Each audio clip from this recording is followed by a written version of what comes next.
I hope these 5 lessons help you plan your next trip if you're an RV newbie, or you're planning to buy an RV, or you're planning to rent an RV, or if you're a seasoned RV.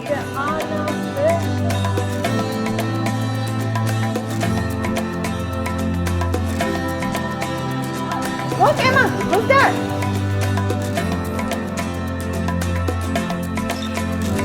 We have Uber right now. You want to show them the Uber? And we forgot Emma. Hello, welcome back to our channel. I'm Jahaira. This is my husband Ariel, and today we're going to talk a little bit about what happened in the last 10 days or few weeks, if you've been watching our videos, about our very first trip through different states and during Christmas, well, New Year's Eve. Huh? What? Yeah, yeah, give it a couple minutes. Give it 5 more minutes and they're gonna be done. 5 all the way to 1. Okay. Yes. Yeah, our very first trip through different states during a very high season in cold states. Very first time. We haven't been, well, I don't think we've been RVing maybe 6 months now. Not even, and not that many trips. Exactly. So our experience in RV is minimum. We're learning. 5. So, Mrs. What? I was doing And that's why you have to open the fridge slowly after a travel day. We are trying to research as much as we can, but we're learning with every single trip. And we decided to do this trip not only to help us in our future planning, but also to help any of you that either are thinking of getting an RV or already got an RV and you're thinking about doing long trips, big trips. This is for part-timers, by the way. We're not full-timers in RV. We live in a brick and mortar house. We're part-timer RVers with 2 kids and 2 dogs in school. One of the pros of having an RV, you can take all your things when your kids have out-of-town activities. strange. One of the cons of being a part-time RVer is that you have to take all things with you when your kids have out-of-town activities. So our Schedule is very tight or compromised. it's depending on their free time, basically. So unfortunately, we have to go to all of our RV trips during Holidays or long weekends and busy times, pretty much, either Exactly. Christmas, Thanksgiving. I think actually this is our second out-of-state trip. The first one was for the hurricane for Hurricane that we Milton. went to Georgia, but it wasn't that far because it was like 3 or 4 hours from the house. It felt like 8 hours because of the But traffic. yeah, all the but traffic, everybody was rushing out of the state because of the storm, the hurricane. we But I think it's the second trip that we do out of state with planning and all that stuff. And actually, this was our big trip. It was 10 days, 11 days or something, but it was multiple states. And we were doing like a lot of planning, making sure we got all the proper clothing, Yeah. all the food, all the equipment for the RV. all the but equipment, all the things for the dog set up, like the food, shot records, all that stuff was squared away just in case. But I think we did really well on I it. think we took like 2 months to plan this trip because we are traveling with 2 dogs. And in this case was only Emma because Diego was in Puerto Rico, but we're traveling with a kid with 2 dogs. A lot of things can go wrong if you don't plan ahead. We do have 5 lessons for those of you that are trying to plan a trip like this. Remember that we're taking in consideration that we're part-timers. We have kids, younger kids, and we have dogs. So take that into consideration. And we have a travel trailer. By the way, if you haven't watched any of those videos and you don't know what we're talking about, I'm going to link the playlist in the description so you can go ahead after this video and watch those videos so you know everything that went right, went wrong. And if you're planning to go to Tennessee or Georgia, you know some places to go. The first one is don't go to Tennessee, especially Gatlinburg and Pigeon Forge in between Christmas and New Year's Eve and New Year's, basically. That's our first lesson learned. We love Tennessee.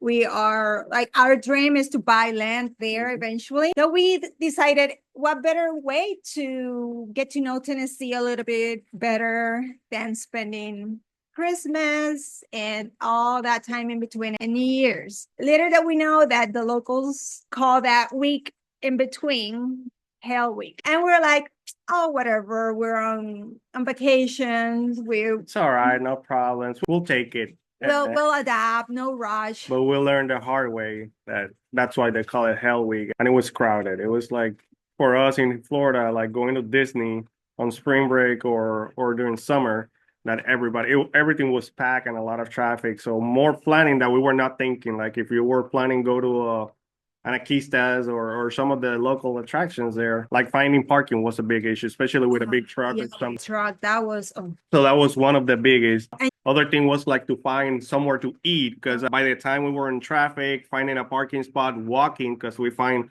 parking spot super far and we had to walk. Yeah. It's like, all right, where are we gonna eat now? Because Emma is hungry or I'm hungry. Everybody's hungry. Where are we gonna eat? And like Yeah. find a good place. That's the whole reason of the vacations. Go to good place and all that stuff. You don't want to eat the regular Kid junk friendly.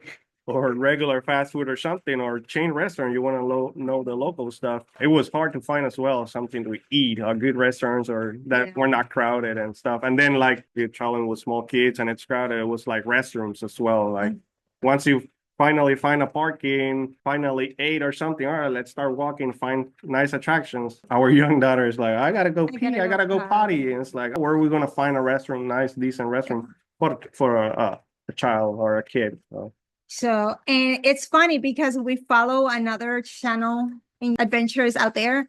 He is from Tennessee, that area, Gatlinburg, Pigeon Forge. All his channel is about telling you what's going on in that area. And it was funny because I think 2 weeks after we came back, he posted a video of Gatlinburg dead, like maybe 10 people walking around. Yeah, actually, during the week that we went, he didn't post anything in Gatlinburg on that area because they actually went out of state to vacation or something, but to stay away because that's how crowded it is. And Number 2 is do not bring your own firewood.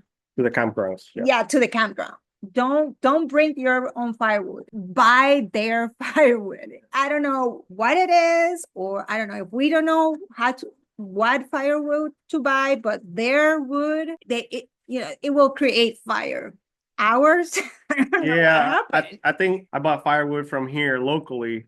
By the time the wood has been in the garage for almost 3 weeks It's Florida, or a month in humid. Florida, super humid, it gets moisty. Yeah. And the first night or the first 2 nights, we actually try to burn it and like put a lighter fluid, all that stuff that I bought that Yeah, it one was thing gonna. about RVers is that they will always help you. There was another camper that came and it's like, It was because he saw me like I was trying to struggling. turn it on. Like I put those igniters and stuff and that, but it didn't work. Because we They- have a propane fire. Yeah, propane fire pit. Fire However, and we But bring we it all the wanted- time, but we wanted to do the firewood. actual bonfire because we were staying in a beautiful campground in Tennessee with a river behind us. So we actually wanted a bonfire. Yeah. You know, the whole thing is camp outside. So we were having like so many issues. The first night it's like, all right, forget about it. I'll put it underneath the trailer. And it's like, all right, forget it. Tomorrow I'll go buy some firewood that they sell right there in the campground because I saw it when I Yeah. got there. And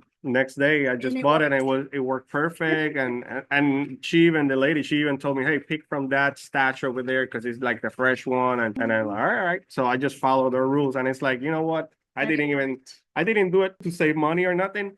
It's just to be prepared because those Well, are you know. yeah, and those are things like when you get to the spot, it's like, all right, let's do the fire. Oh, I didn't buy the firewood or I forget about it or something. So I was trying to think ahead and most of those places they sell it They sell everything. and it was good. It's a struggle. So don't even bring Yeah. your If you want to have a good laugh, go watch the videos of us trying to fight fire. I tried the blower, I tried lighter fluid, Yeah. the starters, all that stuff, and It was good, it wasn't but working. we got it. Anyway, number 3 is schedule more time in between the states or the stops. Remember that we are talking about from the lens of a part-timer RV that we had to be back at a certain date in our home because of school. Well, in our case, we have to pick up Diego from the airport, but we had to be back a certain day and we wanted to make the best out of this trip. We had a lot of travel days and we thought that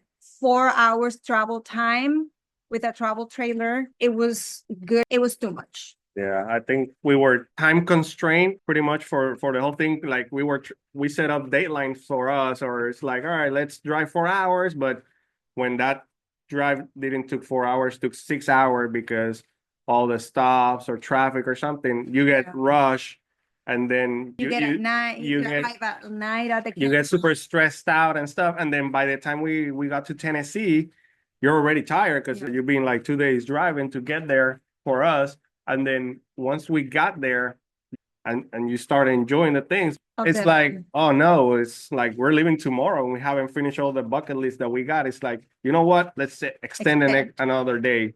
But that takes from the other stuff because it's not like full timers that they can say, well, at least I live whenever. Yeah. Is that, well, we extended in Tennessee because we loved it so much, but then in Helen, Georgia, we cut it short because, well, we had to be back. And then luckily in this case, we could extend. They had available Yeah. spots available and Yeah, stuff yeah. because it was high season, all that stuff. And thank God they had one extra night for us. So it worked out for us. But like we were saying, plan and give Extra time in between the stops. Don't plan, don't rush it. When you have kids, when you have dogs, and you have to be back a certain time or date, it adds up. it compounds, yeah. Yeah, it And adds up and it stressed you out and that's one lesson learned that I'm taking by because heart for I think for us, we try to kill two birds with one shot pretty much, go in Helen, Georgia and Yeah. Pigeon Forge in Tennessee. But since we were like so rushed or trying to meet our deadlines on all the buckets, we didn't actually fully enjoy each one of those. So we rather do it separate for the next one and actually enjoy it a lot more Yeah. and explore more. It's actually lesson number 4, which is do not mix big attractions in the same trip because of what we already been talking about. We, like Ariel said, we wanted to go to Pigeon Forge, Gatlinburg, and Helen, Georgia. And they are all very nice places that you want to spend some time. And like we said,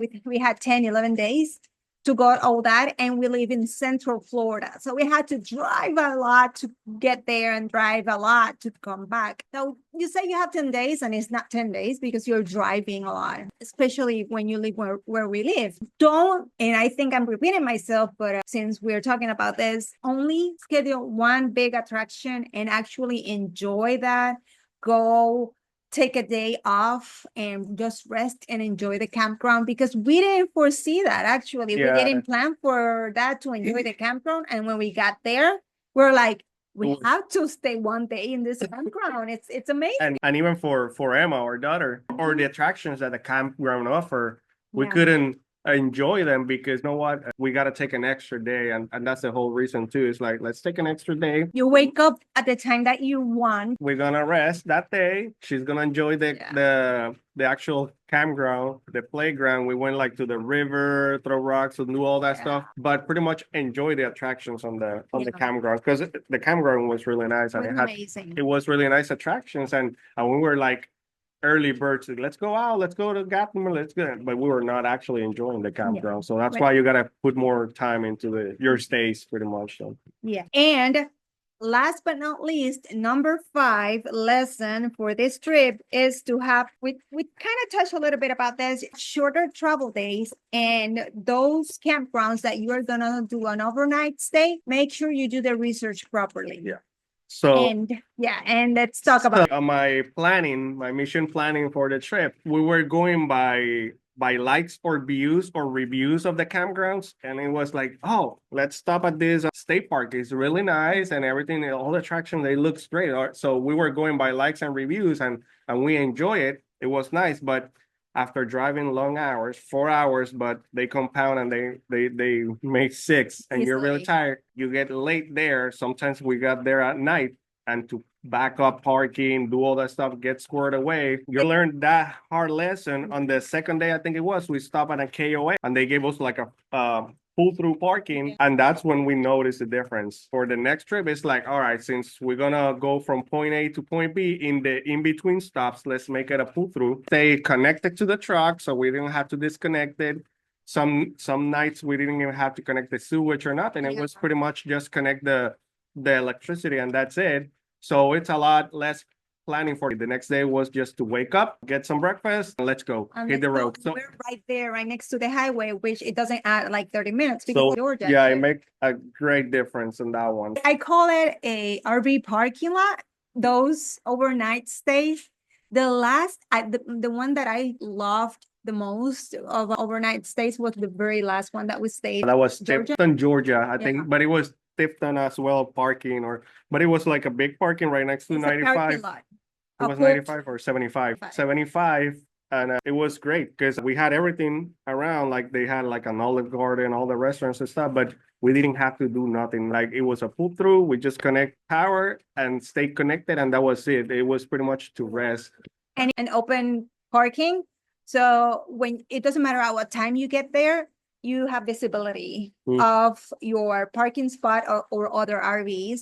And it's easy to park, to connect, disconnect, and then to leave in the morning. Our campground in Helen, Georgia was beautiful because it was in the middle of the mountains, but it took us like maybe 45 minutes Just to get to the parking. highway. Well, From the and highway to the yeah, it was a long drive and it was like a country road. So it was 2-lane road. very You go small like and- barely 35 miles. So it was slow and it takes a while. So And we got there during the day, thank God. But I couldn't imagine if we had a long day and we would no, we get couldn't there at make it. night. It was because it was really narrow, the roads, and then the parking. It was really steep. So in order to try to back up at night, and it not recommended. We will walk away if it was during night. Yeah, But, it was, well, we didn't even went to Helen, Georgia to visit because there was a freeze, what is it, a cold front? It was a freeze warning. Freeze warning. So even on the camp, they told us, hey,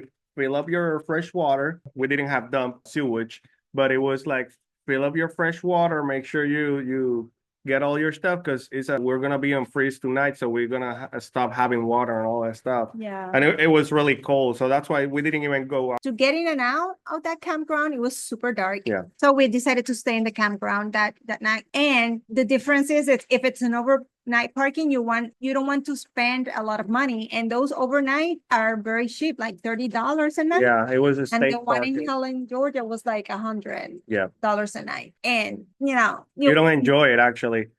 here you have it, your 5 lessons. If you're an RV newbie and don't know, For us though, so Nico no, jumping on top of Emma. no, but for us, those were like the 5 things to avoid for our next trip, pretty much. Yes. Or the lesson learned. Those are the because- 5 things that we're never gonna repeat. I really hope that, well, let's not say never say never, right? But we're gonna make our best not to do it. To avoid it. And then, like we said, we're going back again to Helen, Georgia and Tennessee, but we're not gonna make it during Hell Week. Both of them together. I hope these 5 lessons help you plan your next trip if you're an RV newbie, or you're planning to buy an RV, or you're planning to rent an RV, or if you're a seasoned RVer, maybe it was a review of things not to do. I don't know. Maybe it helps you. Hopefully it helps you. If you haven't watched those videos, they're going to be linked in the descriptions. Hope you enjoy them. And if you have any other lessons on your experience, if you are an RVer and you have something else for us, let us know. We're always watching RV videos to learn what not to do or what to do. We will read your comments and we will definitely put it in practice, and it will come to a day that things are gonna be better, or we're gonna get better as an RV. And we're gonna share it to everybody. I mean, Yes. the good and bad thing. Every RV is different too, and every situation of life is different, because if you don't have kids, it's so much easier. Yeah. If you don't have pets, it's so much easier. If you have a Class A, those are the motorhomes, Motorhomes, right? yeah.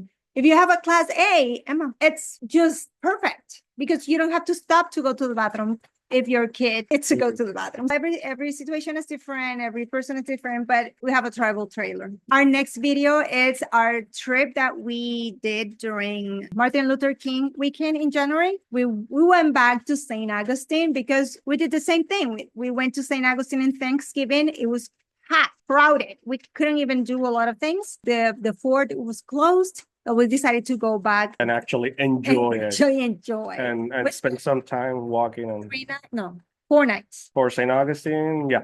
4 nights, and we actually enjoyed the city. So that's gonna be our next video. Make sure you like this video. If you took anything from it, if you liked it, make sure you hit that like button and subscribe so you can get notified for our next video about St. Augustine. Well, that's all for today. See you in our next video.